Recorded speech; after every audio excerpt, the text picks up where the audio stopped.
बघा किती छान पराठे झाले. सोपी पद्धत आहे. नमस्कार, मी कल्पना. तुम्हा सर्वांचं माझ्या किचनमध्ये स्वागत आहे. आज मी बनवत आहे सोप्या पद्धतीने मेथीचे पराठे. चला तर रेसिपी सुरुवात करूया. हे बघा, हा माझ्या घरी लागलेला ओला लसूण आहे. मी तोडून घेतला आहे, कुंडीत लावलेला आहे. हे बघा, हा ओला पाल्याचा कांदा मी कापून घेतला आहे, झाडाला लागलेला माझ्या घरचा आहे. हा इथे मी घेतली आहे साधी आपली 1 वाटी गव्हाची कणी, त्याला आपण गव्हाचं पीठ ते मी याच्यामध्येच घेतलं आहे. पाल्याचा ओला कांदा आणि याच्यामध्येच लसूण मिक्स केलेला आहे. हे बघा, वाळलेला कांदा पण टाकायचा आहे. पण वाळलेला कांदा चांगला बारीक किसून किंवा बारीक चिरून घ्या. हे बघा, इथे ओवा टेस्टसाठी ओव्याने चांगली चव येते. सोबतच टाकूया मीठ चवीपुरते आणि तिखट पण. हे बघा, चवीपुरते तिखट, जेवढा तुमचा नाश्ता असेल त्याप्रमाणे प्रत्येक वस्तू याच्यामध्ये टाका. हे बघा, याच्यामध्ये हळद पण टाकायची आहे. हळदीमुळे चांगला कलर येतो याला. हे बघा, मी इथे खसखस टाकलेली आहे, असेल तर टाका, नंतर स्किप करा. पण आणि तीळ पण टाकायची आहे. हे बघा, इथे सोबतच टाकायची आहे हिरवी ओली मेथी.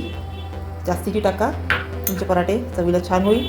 सोबतच इथे थोडंसं पाणी घेऊ आणि आपण कणिक भिजू. हे सगळं थोडं थोडं करून याचं साधारण घट्ट पीठ भिजवा. पाहिजे असेल तर तुम्ही काकडीच्या थालीपीठाप्रमाणे पातळ पण करू शकता, पण हे पराठे आहेत. पाहिजे असेल तर पातळ पण आपण करू शकतो. हे बघा, इथे झाली बघा आपली याप्रमाणे कणिक भिजून तयार झालेली पराठ्याचा हा गोळा मी भिजवलेला आहे आणि हे मिश्रण तयार झालेलं आहे. आता हे बघा, आता इथे मी छोटे छोटे गोळे बनवलेले आहे. हे बघा, आता आपण याचे पराठे लाटूया. लहान मोठे ज्या पण आकारामध्ये तुम्हाला पाहिजे असेल तसे तुम्ही करून घ्या. थोडीशी वेगळी पद्धत आहे लाटायची. हे बघा, तुम्हाला माझ्या रेसिपी कशा वाटतात ते मला कमेंट्समध्ये सांगा आणि व्हिडिओला फुल वॉच करा, लाईक कमेंट्स करा आणि जास्तीत जास्त शेअर करा. आणि पुढली रेसिपी नक्की पहा. पुन्हा आपण अशा नवीन नवीन रेसिपी तुमच्यासाठी घेऊन येईल. नवीन नवीन रेसिपी करून बघा.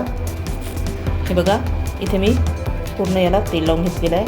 आता आपण याला अशा पद्धतीने फोल्ड करूया. हे बघा, एक अशी फोल्ड, ज्यांना त्रिकोणी लाटता नाही येत, हा असा त्रिकोणी पराठा झाली बघा रेसिपी तयार. आणि आता याला आपण लाटून घेऊ आणि बस तव्यावरती शेकून घेऊ.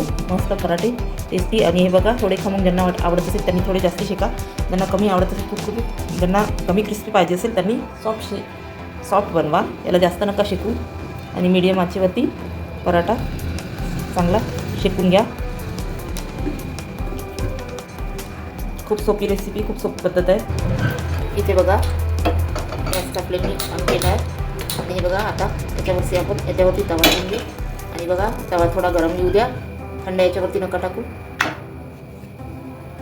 तेल लावून घेऊ, जेणेकरून हा चांगला सॉफ्ट आणि नरम होईल.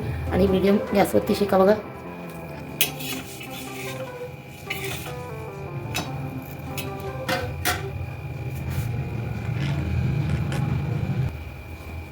हे बघा, पराठ्याला दोन्ही बाजूने आपण थोडं थोडं तेल लावून घेऊ आणि याला इथे शेकूया मंद आचेवरती.